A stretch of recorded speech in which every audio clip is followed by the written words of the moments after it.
Isang manlalaro mula sa La Union ang muling tatapak sa banyagang lupa, ang bansang Korea. Hinugot ng mga Koreano upang makatulong sa labang nahihirapan silang pagkampyonan, ang kuponang Anyang Red Boosters. Tila hindi nagkamali ang pangkat ng Anyang Red Boosters sa pagpili sa ating magiting na si Renz Abando, ang tinaguriang Air Abando ng Pinas. Dahil unang taon pa lamang ng ating pambato ay nakamit na nito ang kanyang unang kampyonato sa pangkat. Nagpamalas ng kakaibang galing ang ating bida sa unang taon pa lamang niya sa team. Hindi mabilang na papuri, palakpakan at walang humpay na pagsigaw ng mga taong umaasang makakasaksi na magandang laban mula kay Air Abando. Hindi naman binibigo ito ng ating kampyon.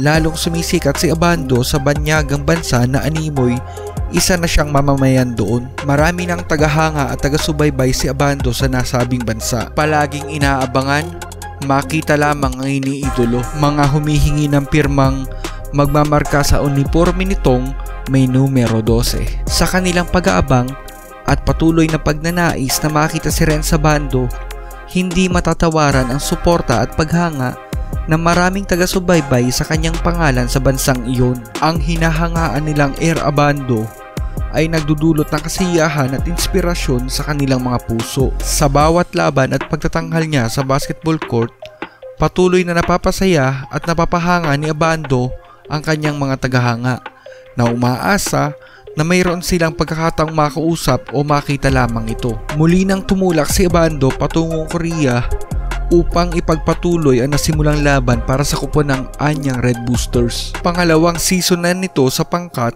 at pangalawang pagkakataon upang makamit muli ang kampyonato. Umaasa ang mga taga-subaybay nito na maganda muli ang ipapamalas na talento nito sa banyagang bansa at magbibigay muli ng karangalan para sa Pilipinas. Ang pangalawang pagkakataon na ito ay hindi lamang tungkol sa kanyang sarili, kundi pati na rin sa patuloy na pagsuporta at pagbibigay karangalan para sa Pilipinas. Sa bawat dribble at pagpasa ni Abando, buong pusong iniisip niya ang kanyang bansa at ang hangarin na muling ipakita ang gilas ng mga manlalarong Pilipino sa pandaigdigang entablado. Ang laban ni Renz Abando sa kuponang Anyang Red Boosters ay hindi lamang tungkol sa basketball.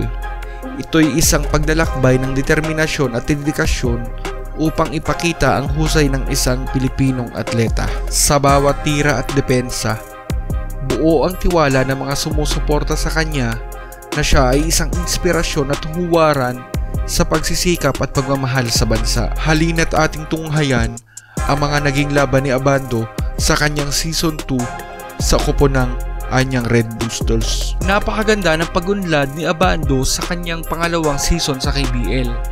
Mahalaga ang exposure sa iba't ibang uri na laro at iba't ibang kultura ng basketball para sa pagpapalawak ng kanyang kasanayan. Ang pagiging bihasa sa iba't ibang play at estilo ng laro ay nagpapakita ng kanyang dedikasyon sa pagpapabuti ng kanyang kasanayan sa basketball. Ang pagkakaroon na exposure sa iba't ibang estilo ng laro tulad ng isolation plays o pick and roll ay makakatulong sa kanya na maging versatile na player. Ito ay magbibigay sa kanya ng kakayahan na magamit ang kanyang kasanayan sa iba't ibang sitwasyon sa laro, na makakatulong sa kanya na maging mahusay na manlalaro at maging asset sa kanyang kuponan. Sa pamamagitan ng patuloy na pagsasanay at pakikipaglaro sa iba't ibang kompetisyon, mas mapapalawak ni Abando ang kanyang kaalaman at kakayahan sa basketball. Ang kanyang dedikasyon at determinasyon sa pagpapabuti ng kanyang sarili sa larangan ng basketball ay magiging mahalaga sa kanyang tagumpay sa hinaharap. Sa pangalawang season ni Abando sa KBL, napakalaki ng pag-unlad ng kanyang performance sa basketball. Sa bawat laro, patuloy siya nagbibigay ng kontribusyon sa kanyang kuponan. Kasabay ng bawat opensa at depensa, patuloy niyang ipinapakita ang kanyang kakayahan sa pamamagitan ng pagtulong sa pag-score, pag-block ng mga tira ng kalaban at pagkuha ng rebounds. Sa ngayon, umaabot siya ng average na 10.7 puntos bawat laro, 0.8 block bawat laro, at 4.5 rebounds bawat laro. Sa bawat puntos na kanyang naipapakita, may kasamang dedikasyon at determinasyon na patuloy na mapabuti ang kanyang laro. Hindi lang ito simpleng estadistika, kundi isang patunay ng kanyang pagnanais na maging mahusay na manlalaro. Hindi madali ang proseso ng pag-unlad. Sa bawat puntos na kanyang naaabot, maraming oras at pagsisikap ang kanyang inilalaan sa kanyang training at pagsasanay. Ito ay resulta ng kanyang pagtsatsaga at pagpupursigi na patuloy na pagbutihin ang kanyang laro. Sa mundo ng basketball, si Renzo Bando ay isang mahusay na shooting guard na kadalasang nagiging small forward sa kanyang koponan.